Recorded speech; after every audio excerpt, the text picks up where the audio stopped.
Hello, আসসালামু আলাইকুম রহমতুল্লাহি ওবারাকাতু। আমি মোহাম্মদ ডক্টর ইউনুস বলতেছিলাম। আপনি কে বলছেন? হ্যালো, হ্যালো, কে বলছেন? কথা বলছেন না কেন? হ্যালো, ওয়ালাইকুম আসসালাম রহমতুল্লাহি বারাকাতু। আমি শেখ হাসিনা বলতেছি। এখন তো তোমার ক্ষমতা শেষ। এখন তুমি কিসের বড়াই করবা? এখন তুমি বিদেশে। আমি তো সবসময় বিদেশেই ছিলাম।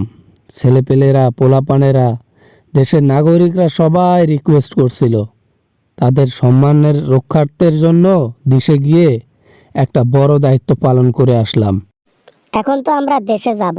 তোমার মতো লোকও আর দেশের মধ্যে নাই যে আমাদেরকে বাধা দেবে। ক্ষমতায় থাকতে তো আমাদের দলকে নিষিদ্ধ করে দিসলা। এখন আবার উঠবে আমাদের পতাকা। জনগণকে বুঝিয়ে বলেছি, তোমরা সচেতন হয়ে গেছো।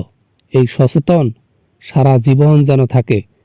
কেউ যেন দাপট করে দেশে ক্ষমতা না দেখিয়ে থাকতে পারে, জোর করে চাঁদাবাজি করে ক্ষমতা টিকিয়ে রাখতে না পারে।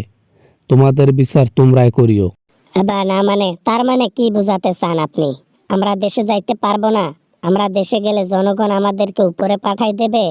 হা হা হা। হাসিনাকে আপনি চিনলেন না। হাসিনাকে তো আমি চিনি না, তবে দেশের মানুষ ভালো করেই চেনে যে মানুষটা কেমন।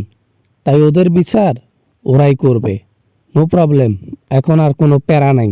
দেশে যাব। এখন তো আমাদের আওয়ামী লীগের যত ছোট ছোট কর্মসূচি যত সব সব চলতেছে এবং অফিসগুলো খুলতেছে।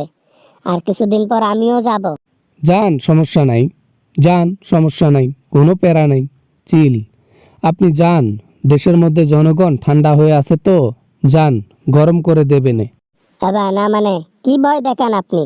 জুলাইয়ের সময় যে ঘটনা ঘটাই আসছি সেই রাগ এখনো আমার উপর আছে? না না না না না, সে রাগ ঠান্ডা হয়ে পানি হয়ে গেছে। কারো মা হারাইছে, কারো বাবা হারাইছে, কারো ছেলে হারাইছে, কারো মেয়ে হারাইছে। আর হারানোর পর যদি তারা ঠান্ডা হয়, তারা মানুষ নয়। আমি মনে করি এ রাগ সারা জীবন থেকে যাবে। বাবা না মানে দেখেন, এরকম করে কথা বলবেন না। ভয় লাগে আমার, আর ভয় লাগলে কিন্তু আমি দেশের মধ্যে আর যাব না কখনো। এই এই এই এই ফোনটা রাখলাম।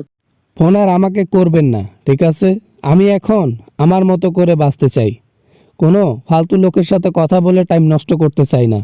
আপনার সাথে কথা বলার চাইতে রাস্তাঘাটে একটা মানুষের সাথে কথা বলবো, ওটা অনেক সম্মানের।